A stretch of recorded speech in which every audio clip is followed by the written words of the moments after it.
Hi, and welcome back to Bounce Forward with me, Tiff Hall. I'd like to acknowledge the traditional custodians of the land on which I'm recording this podcast, the Wurundjeri people of the Kulin Nation. I pay my respects to elders, past and present. I know how time poor we all are.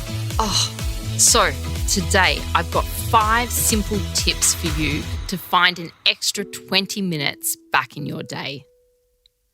Let's start with tip number 1. Make your TV viewing a single portion. Just like my recipe serving sizes, think about how much time you spend binge watching your favourite shows. Are you watching 2 or 3 nights worth? Me? Yes, I am. I am, absolutely. Just because the whole series is online doesn't mean you need to consume it all in one sitting. Hard, I know. It's super tempting. If you limit yourself to 1 episode a day, you've easily found a whole chunk of useful time. Something I love to do, if you still watch free-to-air TV, tape in advance and watch it back, cutting the ads. You can shear down 15 minutes from an hour watch doing this. There are some things I like to call wasters, if not used properly. TV, talking on the phone, surfing the web and social media can all be huge wasters. Used in moderation, they're great, but if not, they can become very addicting and you can seriously lose hours. Tip number 2, let's talk social media. You log on to upload a few family snaps and before you know it, you're in a social media black hole, engrossed in your boss's second cousin's ex-girlfriend's food blog. We've all been there. When using social media, set yourself an alarm to avoid unnecessary time online. A 15-minute block is more than enough time to scroll, like, share, comment. When the time is up, put your phone down and do something active. Tip number 3, let's simplify your cooking. The kitchen can swallow up a whole lot of time.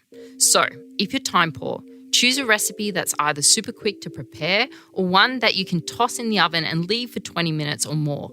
Luckily, on TXO Life, my meal plans are packed with no fuss and effortless recipes. I recommend some of my one tray wonders. They're the best, including my baked chicken ratatouille or fish tray bake with roasted tomatoes and potatoes. Oh, so delicious. Number 4, streamline your morning. Now, mornings can be hard enough without distractions or having to make choices. It's making the choices that takes up the time. To save time and reduce stress, lay out your clothes before bed, prepare a smoothie or make some overnight oats the day before, and simplify your makeup or hair routine. Dry shampoo is seriously game-changing. Also, don't check social media while you're getting ready. It will seriously slow you down, and I've done this a lot and it does slow you down, trust me.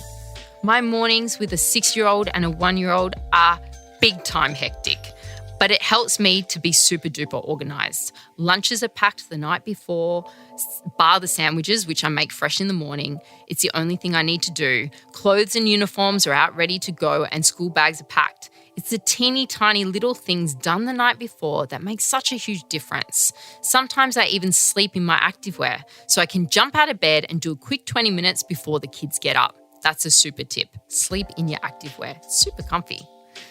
Number 5, set the alarm 20 minutes earlier. It's a no-brainer. Get up 20 minutes earlier and you'll have more time in your day.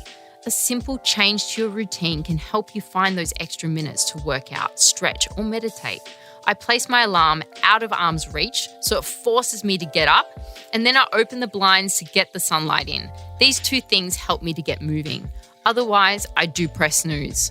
Also, don't go hardcore straight away and just set a 5 a.m. alarm when you're used to getting up at 7. No, that's psycho.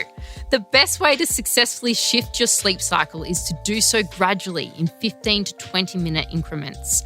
Ideally, you should give yourself at least 3 nights to get comfortable with the new schedule before you shift an additional 15 or 20 minutes. With this in mind, it should take slightly over a week to shift to an hour earlier wake-up time. So there you have it. They're my top 5 tips to find an extra 20 minutes in your day. Thanks so much for listening to Bounce Forward. I love having your company, so please DM me on Instagram at tiffhall_xo and let me know what topics you'd love me to cover. Don't forget to rate and review me on your podcast app. Happy days.